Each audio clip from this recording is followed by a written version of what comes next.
Alright, my little Shekel empire. Today we're going to be talking about PI.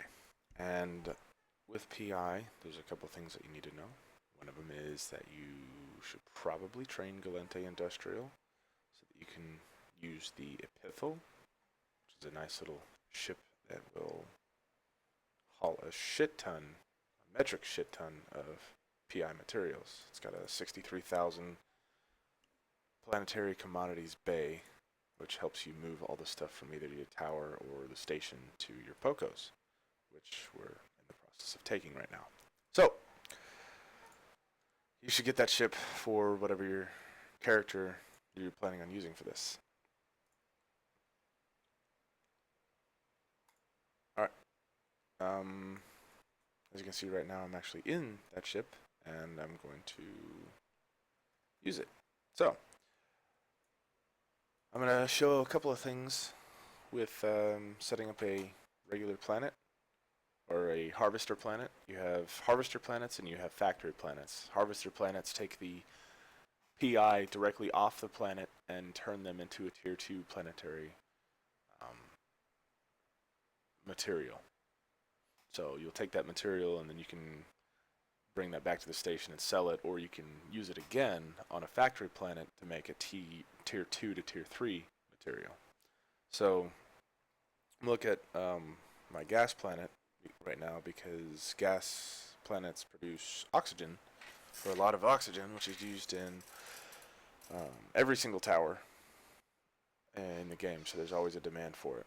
So as you can see my little setup here, anytime that you set up any kind of raw material harvesting planet, you're going to want to set up something similar to this. It's really good efficiency, and for the skills that you have. Speaking of the skills, while I'm on that right now, let's just go to our skill menu and go to planetary management.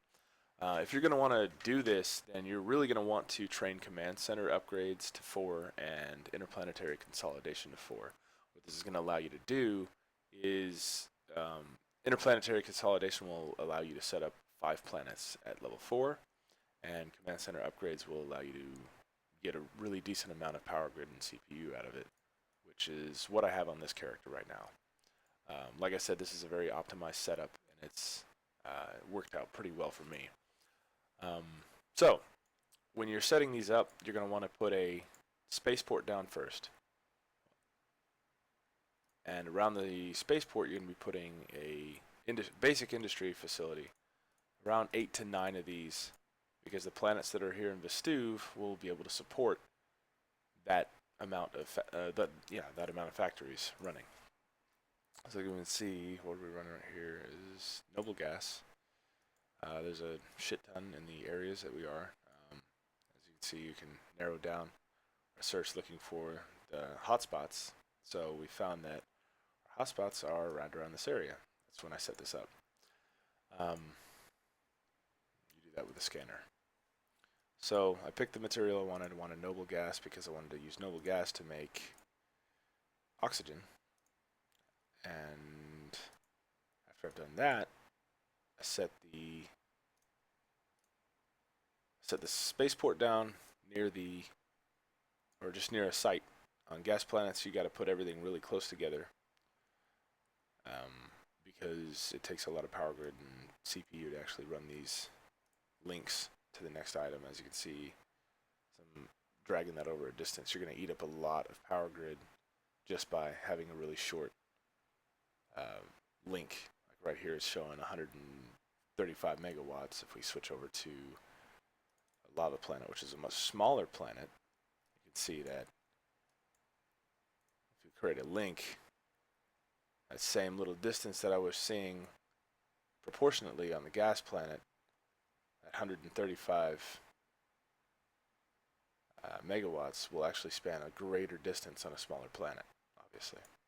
So, go back to our gas planet, or just any production planet at this point. You're going to set down a spaceport at the center of all of your basic industry facilities. And then wherever your material is, like I said, you'll scan for it. and you'll set down a whatever planetary extractor unit that you have. So you set down this extractor unit, and once you set that down, it gives you the option to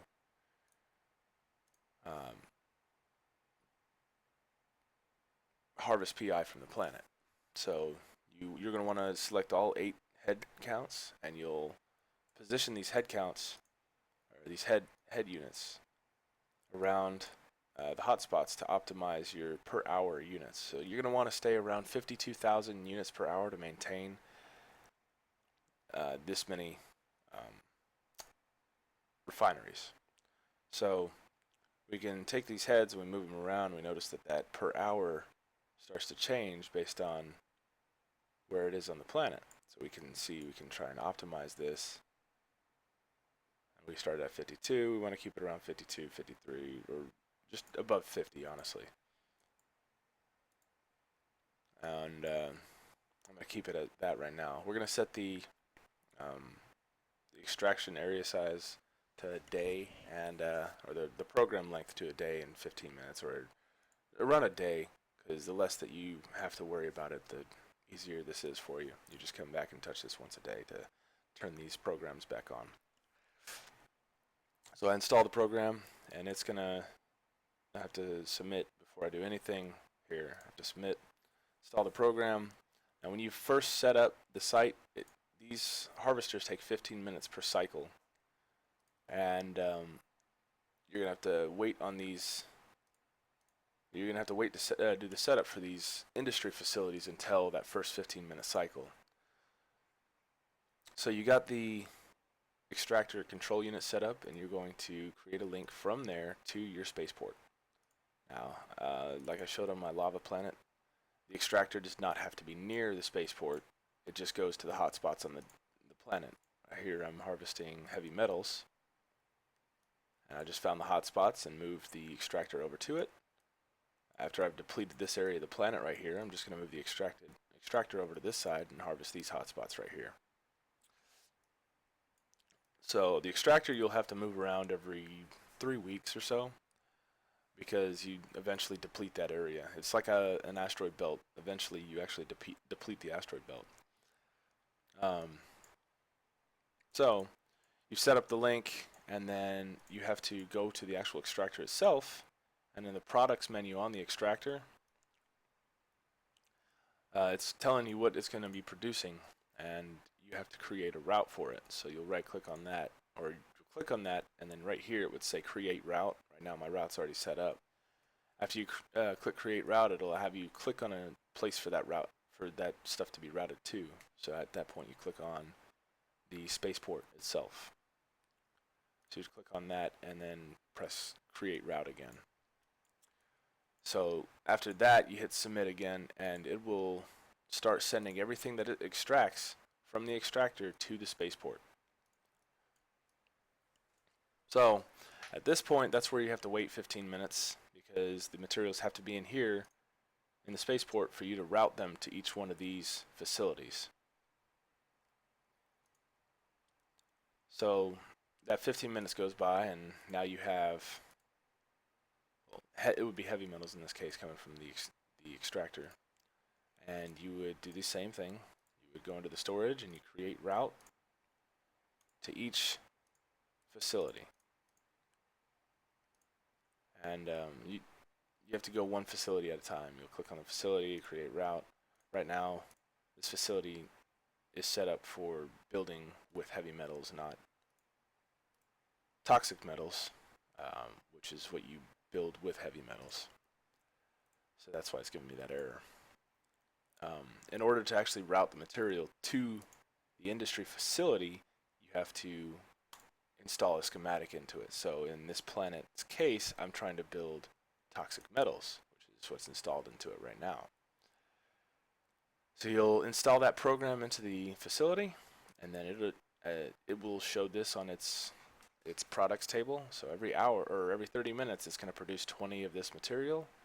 You just click on that, create the route, and send it right back to the spaceport. At that point, you're pretty much done with the planet. You have to create links in between each one of these I didn't address that before. You have to create links in between each one of these facilities. So once it's set up, how it should go is the extractor extracts the shit, brings it into the spaceport. Spaceport holds the materials because it'll bring in excess in the first few harvestings.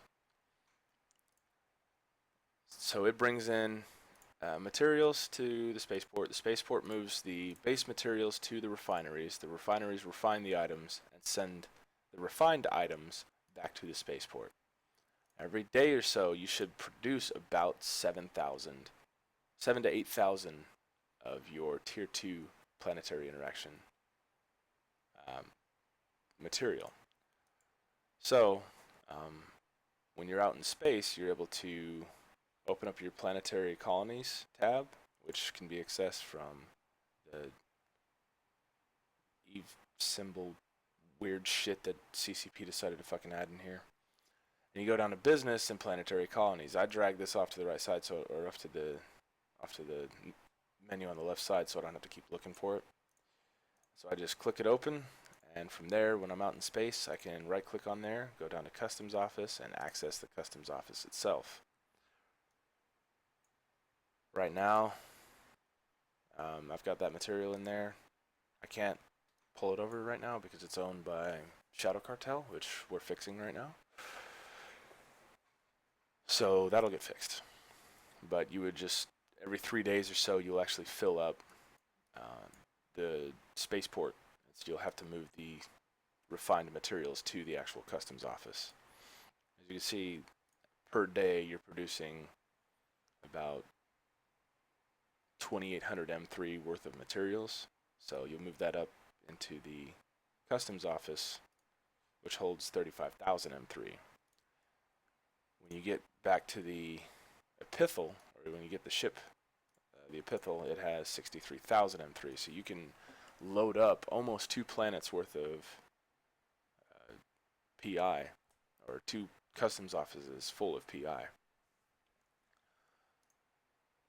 for that. So I'm going to go back down to the planet.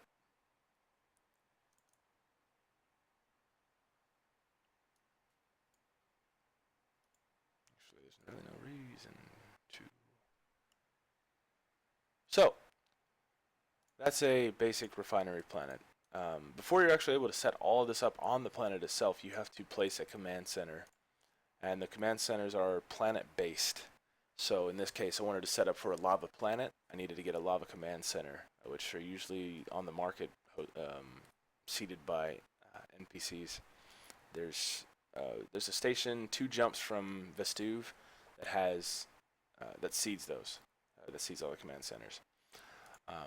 As soon as you plant that on the planet, you're going to have to go to upgrade and upgrade it to whatever level that you can upgrade it to. So at Command Center Upgrades 4, you'll be able to bring it up to here, which gives you 17,000 megawatts and 21,315 CPU. Once you have that upgraded, you're able to build everything. And this is a basic harvesting production planet. It harvests all the raw materials and turn it into tier 2. Now, once you have these set up, you can have these setting up, or you can have these harvesting specific materials if you want to set up a refinery planet, which just you import the tier 2 PI and build tier 3 PI out of it. So right now I have 2 characters that are running 2 storm planets apiece, because on a storm planet you're able to build, or you're able to harvest aqueous liquids and aqueous liquids and ionic solutions. So this planet is harvesting ionic solutions, and it's pulling in electrolytes. The electrolytes are used to build coolant, and on my other planet, since you can't, or yeah, on my other planet, I have this one harvesting water, since water and coolant are used to build coolant. Water and electrolytes are used to build coolant. It takes 2 base harvesting planets of each base material to produce enough material, or to produce enough tier 2 PI to cover a tier 2 to tier 3 manufacturing planet. So that would require 4 total storm planets to do that. In Vestu, we only have 2 storm planets, so I have 2 separate characters running 2 storm planets apiece, and each character is pulling electrolytes, each character is pulling water, and that maintains my coolant planet. So I'm going to go ahead and switch over to S'totan right now and show you the basic setup of a coolant planet, or a refinery planet. Refinery planet looks a little bit different. The same setup applies, or the same starting applies. You're going to have to plop down your command center, upgrade it fully, and then hit submit. That way you can start placing all these structures. You'll notice that I have 3 separate spaceports on this planet.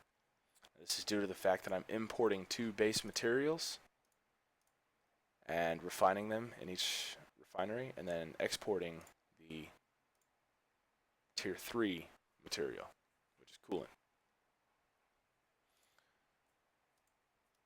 So how I have this set up, I will move water down to this one, or to either one, and then electrolytes down to the other. This allows me to put enough coolant, or put enough water and electrolytes on the planet at one time to not have to mess with this thing for about 3 days. So this will run a 3-day cycle with the water and electrolytes producing coolant. The same way with routing applies on this. You'll have to, after you bring the materials down to the planet, you'll have to route the materials from the storage facility, or from the spaceport, to each individual advanced industry facility. With Command Center Upgrades 4, you're able to place down 16 advanced refining facilities. So I usually just do 2 rows of 8 on mine, and then create the routes, or create the links between each one, and then route all the electrolytes or whatever base material into each refinery, and then route it from those refineries to this spaceport here. At the end of that 3 days, I'll launch all that shit into space, and then pick it up with my hauler, take it back to station. It's not very complicated process. It just takes a little bit of patience working with the initial setup, but it's completely doable, and you can make a decent amount of money with it. If you have any questions, please combo me in game.